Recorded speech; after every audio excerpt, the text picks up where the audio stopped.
ethini ethembekile. Ithi Bhayibhile wathi asophakama wagxothwa emazulwini ngoba impakamo izala isiwo.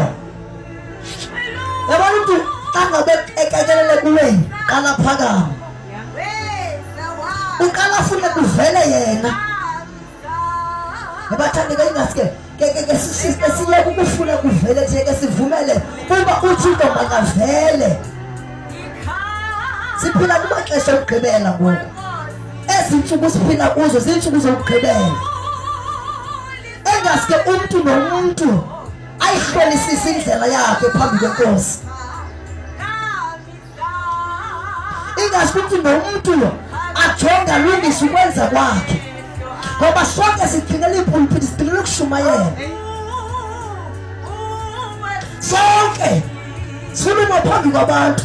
Wena ufuna ukuhlabelela. Sonke sifuna ukuma ngaphambili. Esilobandi balbe imic. Kodwa akho kwanto okudrivayo. Umoya akathethanga. Driver imizwa kwelixesha. Umuntu ave ingaske, ngivingaske ndenza into ethile. Uthini uThixo, uthini Moya Ingcwele? Jesus. Ngivingaske, hlabelele. Ngemini othanda ngayo uhlabelele. Vingaske nishumane ngemini othanda ekuvuma inyama yakho oshumayele. Uthi iBhayibhile uTimothi ithi shumayela ngexesha lobumnandi nangexesha lobubi. Ayishumayela ngexesha elithile. So kumele nokumthemba uThixo simthembe each and every time. Kwixesha lokuphila kwethu. Ndiyambulela uThixo owancedayo. Wahlukanisa nesono. Jesus. Owancedayo uThixo wandilanda ezweni lokufa. Ndandidukile lilahlekile. Ndiphila ngokuthanda kwami. Ndicinga into yobana ndinguclever. But yafika ivangeli kaKristu yaqoba ukuthanda kwami. Ngoba ayikho into ebalulekileyo xa umuntu esindisiwe atshintshe ukwenza kwakhe. Jesus. Singabe safumana kwizimbo zakudala. So ndiyebekubeka loo nto empilweni yam ntoba iNkosi mayincede njalo. Ndingaze ndifumane kwimikhuba yelizwe. Ndingaze ndifumaneke kwimikhuba yesono kaSathane. Ngoba bazalwane kukhona lelo kuthiwa lizulu, khona lelo kuthiwa sisihoko. Xa sisuka kulo mhlaba, either umuntu ezulwini okanye ezogweni. Ithi iBhayibhile sogwetywa ngakho konke sikwenzile sikulo mzimba. Sagwekela ngamazwi esiwathethe ebantwini. Nangendlela esiphile ngayo phambi kwabantu yasigwebisa. Jesus.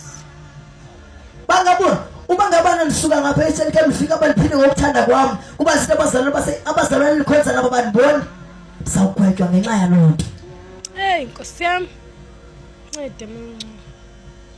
Xa ngaba nisuka apha ngisiya eSelike fika ndithi abalapha eThepheni abazalwane bandiboni.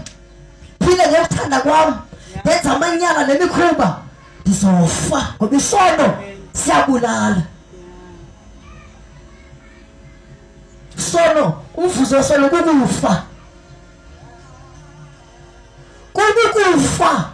Usithi ufele enkosini kanti ufele esonweni ube usebukhoneni bukaThixo. Sisibiza ngoba singabantwana bakaThixo. Ebazalwane ayikho into elihlupha ngoba sisiphakathi endlini kaThixo kodwa siphile njengezwe.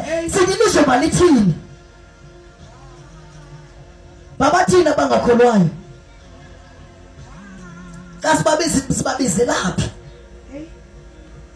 Bazalwane uba ngaba asiphili ingcwele asiphili ngokwelizwi likaThixo sisiwoko esikhulu esizibizela sona eso. Ithi iBhayibhile umgwebo uzoqala ngendlu kaThixo. Xa kugwetywa koqala ngathi mntaqaqhekeka thina sisindisiweyo. Akuzuqala mayethenini pha. Koqala ngathi. Umgwebo uzoqala lapha kuthi. Elisigwebo sobaqatha kubashumayeli. Jesus.